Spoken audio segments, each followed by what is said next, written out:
नमस्ते बच्चों, आज हम लोग देखेंगे इंग्लिश का ग्रामर का सबसे इम्पॉर्टेंट टॉपिक डिटर्मिनर्स। ठीक है, इस आपका जो 10th बोर्ड होता है,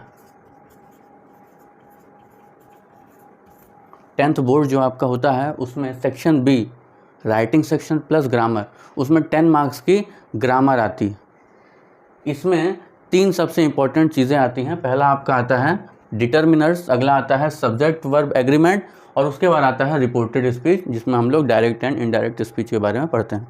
ठीक, आज जो हमको पढ़ना है वो पढ़ना है डिटर्मिनर्स के बारे में। ठीक है, तो इसमें सबसे इम्पॉर्टेंट चीज़ हम लोग इसमें इसके बारे में पढ़ेंगे कि ये क्या होता है, इसके टाइप्स पढ़ेंगे और इसके बारे में कंप्लीट नॉलेज गेन करने की कोशिश करेंगे। ठीक है, तो सबसे पहले डिटर्मिनर्स क्या होता है, तो this is nothing but these are words that introduce noun. ये क्या करता है, नाउन को इंट्रोड्यूस करता है। In other words these are commonly used as part of noun phrase. Noun phrase का ये एक पार्ट है जिसको हम कॉमनली यूज़ करते हैं। Which will also include a modifier, which will also include a modifier. ठीक है, अब इसमें आपका जो है, जैसे मैं यहाँ पे लिखता हूँ द ओल्ड हाउस, ये क्या है, नाउन फ्रेज है। ये क्या है, नाउन फ्रेज। इसमें द क्या है, द हम सबको पता है यहाँ पे क्या है, द आर्टिकल है, द आर्टिकल है। ओल्ड, ओल्ड यहाँ पे मॉडिफायर, जो कि नाउन को मॉडिफाई कर रहा है कि हाउस तो है लेकिन कैसा हाउस है, ओल्ड हाउस है। तो यहाँ पे क्या हो गया, ये क्या है, मॉडिफायर। ये नाउन को मॉडिफाई करता है और हाउस क्या है, अपने आप में नाउन। ठीक, तो ये नाउन फ्रेज का के सबसे इम्पॉर्टेंट पार्ट होता है। वैसे ही हम लोग इसको देखते हैं, दीज रिच पीपल। ठीक है, अब इसमें आपका जो दीज है वो क्या है, दीज आपका है एक डेमोन्स्ट्रेटिव, मीन्स इशारा करने वाला कि ये लोग। दीज रिच, रिच क्या है, मॉडिफायर है। पीपल क्या है, नाउन है या कॉमन नाउन। ठीक, तो इतना हमें समझ में आया कि डिटर्मिनर्स क्या है। These are the words that introduce noun. Noun की ये स्पेशलाइजेशन शो करता है, उसको इंट्रोड्यूस करता है। इसके पार्ट्स के बारे में हम लोग आगे देखेंगे, तब तक आप लोग इसको जल्दी से नोट कर लीजिए।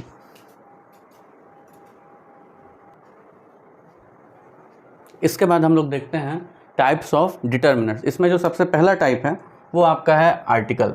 आर्टिकल क्या होता है, आर्टिकल 3 तरह के होते हैं, ए एंड द। इसके बारे में हम लोग और अच्छे से पढ़ेंगे। ठीक है, कैसा यूज़ होता है, कहाँ यूज़ होता है, किस में यूज़ होता है, सब कुछ हम लोग पढ़ेंगे। अगला है आपका डेमोन्स्ट्रेटिव।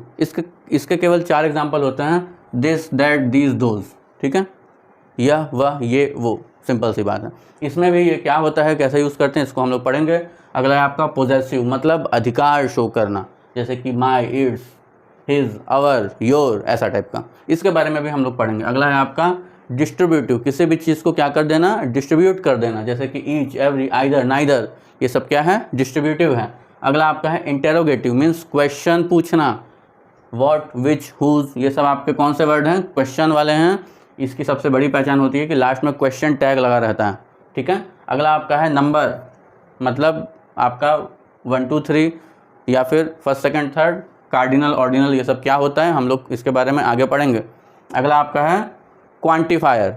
ये जो क्वांटिफायर टॉपिक है, ये पूरा का पूरा आधा डिटर्मिनर को कवर करता है। और देखो इसमें कितने सारे हैं, some, any, many, much, few, a few, the few, little, a little, the little. और ये तो मैं बहुत कम कम हैं, बहुत सारे होते हैं। ठीक है, तो हम लोग इन सबको क्या करेंगे, अच्छे से बहुत ही डिटेल में पढ़ने वाले हैं। तब तक आप लोग ये इसका छोटा सा टाइप्स ऑफ इंट्रो नोट कर लो जल्दी से, तुरंत।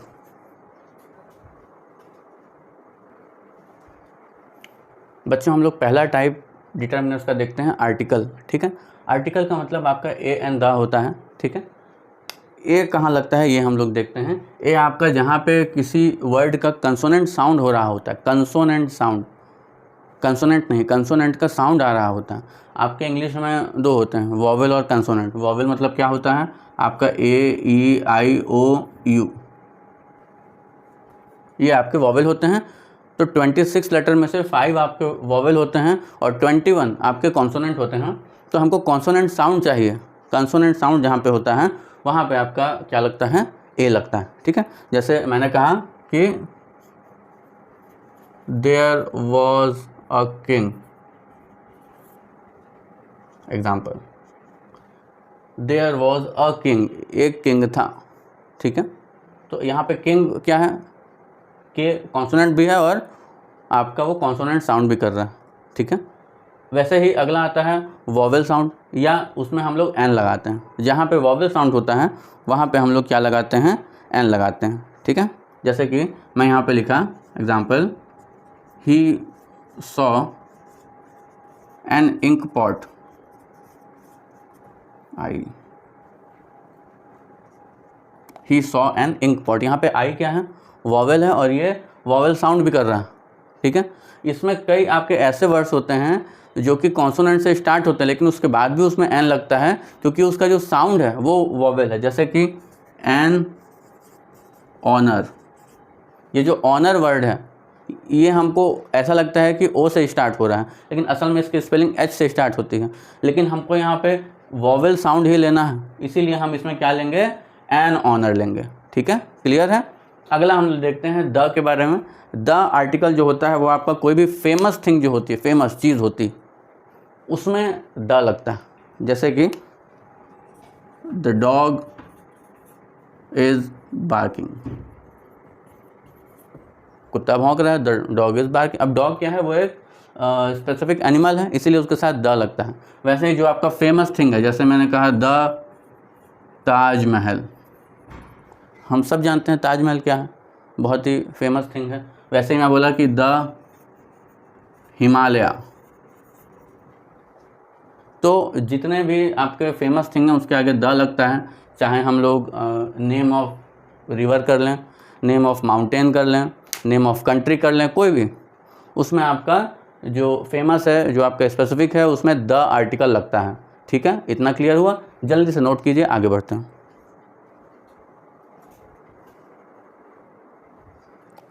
दोस्तों अगला हम देखते हैं बच्चों डिमॉन्स्ट्रेटिव आर्टिकल, डिमॉन्स्ट्रेटिव डिटर्मिनर्स। इसमें है आपका these are used to indicate the position और location of a noun, position और लोकेशन, पोजीशन और लोकेशन ऑफ नाउन, इसको शो करता है। नाउन की पोजीशन कि नाउन कहाँ पे है और उसकी लोकेशन को शो करता है, वो कहलाता है डिमॉन्स्ट्रेटिव। ये सिर्फ 4 टाइप के ही होते हैं। पहला होता है दिस, अगला दैट, दीज, दोज। दिस आपका यूज़ होता है हमेशा सिंगुलर नंबर में, ये भी हमेशा सिंगुलर नंबर में यूज़ होता है। ये आपका हमेशा प्लूरल सेंटेंस में यूज़ होता है, दीज और दोज। जैसे हम लोग एग्जांपल देखते हैं कि दिस पेन इज़ माइन, मैंने क्या कहा, दिस पेन इज़ माइन, ये पेन मेरा है, यह पेन, पेन एक ही है और ये मेरा है, ठीक है। तो ये पेन मेरा है, दिस पेन इज़ माइन, ठीक है। That book is very interesting, वो बुक बहुत इंटरेस्टिंग है, वह बुक बहुत इंटरेस्टिंग है, एक ही बुक है और वो बहुत इंटरेस्टिंग है। तो यहाँ पे वो की बात हो रही है, वह की बात हो रही है, सिंगुलर नंबर की बात हो रही है। अगला हम लोग देखते हैं दीज बुक्स आर माइन, ये बुक्स मेरी हैं, मीन्स ये मेरा क्या हो गया, बुक्स का प्लूरल फॉर्म हो गया, इसलिए मैंने यहाँ पे दीज लगाया, ठीक है। अगला है those boys were playing, were की जगह लिख दो आर, ठीक। दोज बॉयज़, वो मतलब बॉयज़ बहुत सारे हैं और वो हैं, मतलब वहाँ पर खेल रहे हैं, यहाँ नहीं, वहाँ पर खेल रहे हैं, तो ये हो गया दोज बॉयज़ आर प्लेइंग। ये केवल 4 इसके होते हैं, दिस, दैट, दोज, दीज, ठीक है।